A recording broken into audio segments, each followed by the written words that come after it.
Hey everyone, Metagross Freak here, and this is some tips and tricks and I guess strategy on how to get into D&D or Pathfinder or some other kind of tabletop RPG. If you have a few years of experience like I do, these might not be as useful to you, but maybe I may list something that you haven't thought of.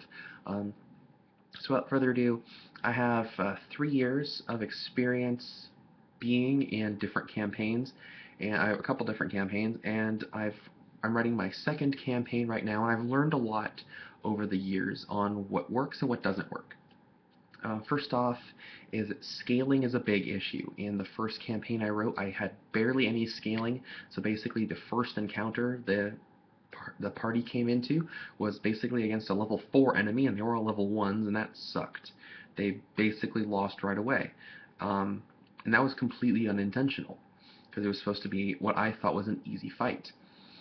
At the end of the campaign, the final boss was basically a level 7, which by that point everyone was like level 5, so I mean, it was still kind of a challenge, but when you have 3 level 5s taking on 1 level 7, it was not really final boss worthy. Um, so yeah, scaling is an issue, and that's why you really can't homebrew enemies as much. If you want to homebrew your story, that's great. In fact, that's what I'm doing. I'm making my own story, but taking the actual statistics and stuff. Sometimes though you'll have to make things more challenging if it doesn't scale correctly. For example, in Pathfinder, they don't have arachne, the spider women. However, they do have scorpion folk, which are basically arachne, except they're bottom half scorpion instead of spider. They're level 4s. However, by the time my party will reach that point in the story, they should probably be all like level 5 or 6 or higher. And so instead of just having like, okay, there's 3 of you, so you have to fight 3 arachne, I might make it harder and say, okay, now you guys have to fight 5 or 6. So you have to scale up the number of enemies if they're lower level to make it a proportionate challenge. Um, Another thing is, in my opinion, is NPC diversity. And one of the flaws, I think, with the traditional European system is that it's all too human in NPCs. Most of the core races to play as and most of the NPCs you'll find are too human. Things like, obviously, humans, elves, half-elves, dwarves, half-dwarves, half-orcs, halflings. Basically, they kind of imply that if you're human or half-human or a height increment basically difference from human, that you are civilized. Um, and that's not true. That's not true. I have NPCs that are Tengu, centaurs. I have 1 or 2 goblins, but they're smart goblins. Um, I have kitsune. Taking species that maybe don't get as much exposure. I have a couple satyrs. Satyrs are not really that popular, but I did a video on satyrs, which I'll maybe post. But satyrs, for example, are not a very popular species or subspecies, whatever you want to consider it. And so, not only does using them as an NPC give them exposure to people who are maybe new to the genre, but it also gives you a little bit more diversity. That way you're not going like, okay, this store has a elf, it has an elf as the store manager. Then this apothecary or a doctor or whatever has a dwarf, whatever. And it's not like that for every town. And I mix it up a little bit. In one town I might have a naga as the doctor. In one town I might have a minotaur doctor. Another one I might have a rat folk.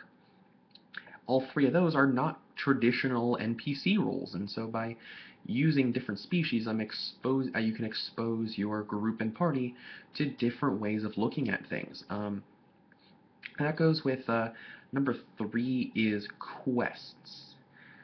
And there are 2 types of running. There are 2 ways to run a system. One is the one giant quest all the way through the story, and that can work, but it doesn't allow for a lot of fluidity. I did one campaign where one of the first time I did the original campaign, my players wanted to go and look at all these things that I hadn't written, and I wasn't prepared for that.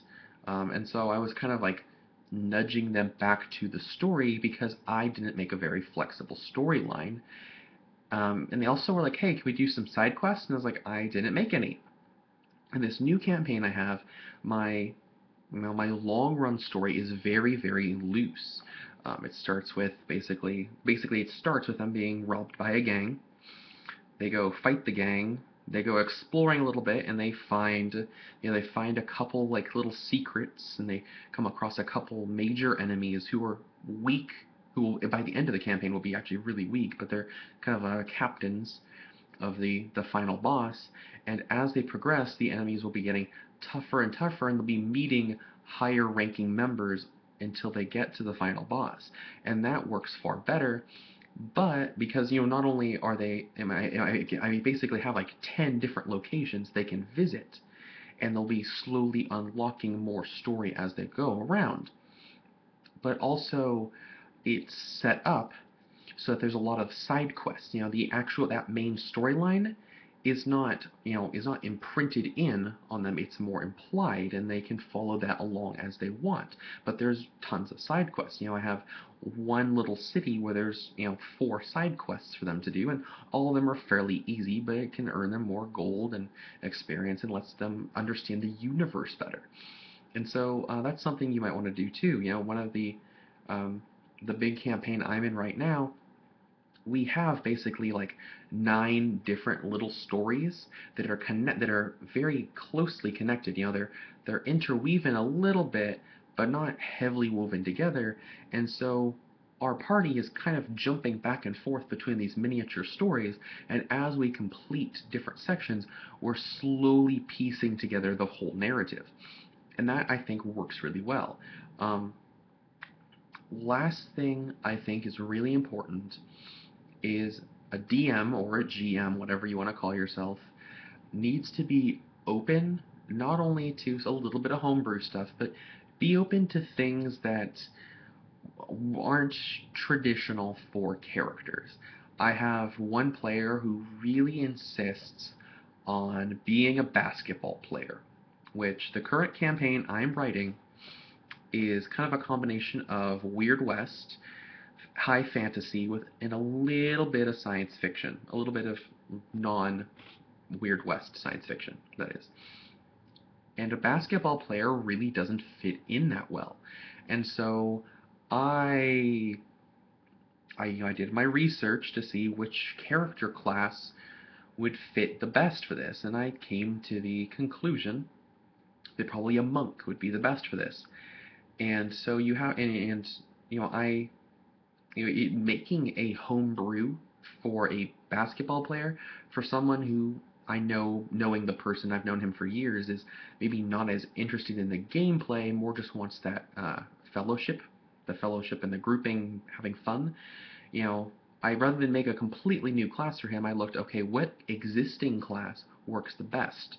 Um, and so it took a while. It took like an hour or two of research, but I found that a monk would be the best for being a basketball player class.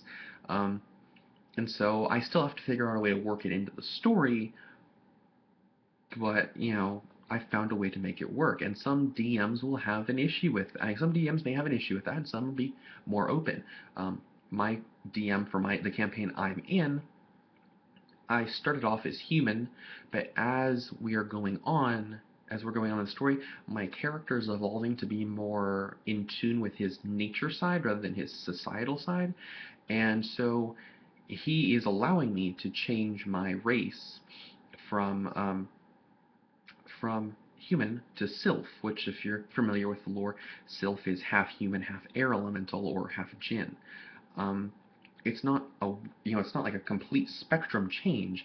It's a deviation from a human along that change, and I think he's going to retcon it as that once I reach a certain age, now that I've reached a certain age, my sylph characteristics of my race manifest themselves. Everyone thought I was human, but once you reach a certain age, you manifest as your your half elemental race. Kind of like that Disney movie, The 13th Year, where the guy it wasn't until he reached like the age of like 16 that he realized, oh, I'm a leprechaun. It's kind of like that. So a good DM is open to something like that. And that's something I've worked into my campaigns, and my new campaign is trying to be more open to a couple things. Like I literally have a mission where an innkeeper wants you to go to another city to find his brother and bring him back for his own safety, because the brother's in a really bad area of the Badlands. If you bring him back, you get a reward. You get this big reward, but the brother is a total dick. And if you beat him up or drag him there or even just slap him or whatever, the reward is a little bit different. But it's not just because I'm trying to mess with the story or anything, but I want to make that more open, that it's okay to tweak the story a little bit. Maybe you might come across a really dick character, and maybe you don't want to be nice to them and bring them back to your brother. So maybe instead you're gonna beat him up because he doesn't want to follow you, and you go back to the inn. You say, hey, sorry man, your brother didn't want to come. He was just being a jerk to us. And he's like, okay, well, I was gonna give you 500 gold if you brought him, but you taught him a lesson. You taught him to quit being a dick. So here's 200 and a dagger. That's probably not the best example, but being open to variation, being willing to play off the fact that not everyone can read your mind. I have another instance in a campaign where there's an enemy, and if you spare the enemy, she becomes an ally later on who is willing to assist you. However, if you decide to kill her off then, you get tons of loot. And it's kind of like, okay, do we get the benefit now or do we get it later? You have to be willing to make availability for those changes. Alright, so those are a couple things I think make a good D&D campaign. And basically it's all about being open. Don't have a rigid storyline. Be more fluid with it. Don't settle for classic races. Have more races. Be more open to basically your biological diversity of the world. And lastly is have side quests and don't have one rigid storyline. So basically just be open to things. If someone really, I use this as an example, but if someone really wants to be a centaur gunslinger, let them be a centaur gunslinger. It can work. It's not the best class for a centaur, but it can work. And so you have to be open to that. And so that's my advice for people starting out on the D&D Pathfinder RPG route. So until next time, I'm Metagross Freak, and may the dice be in your favor.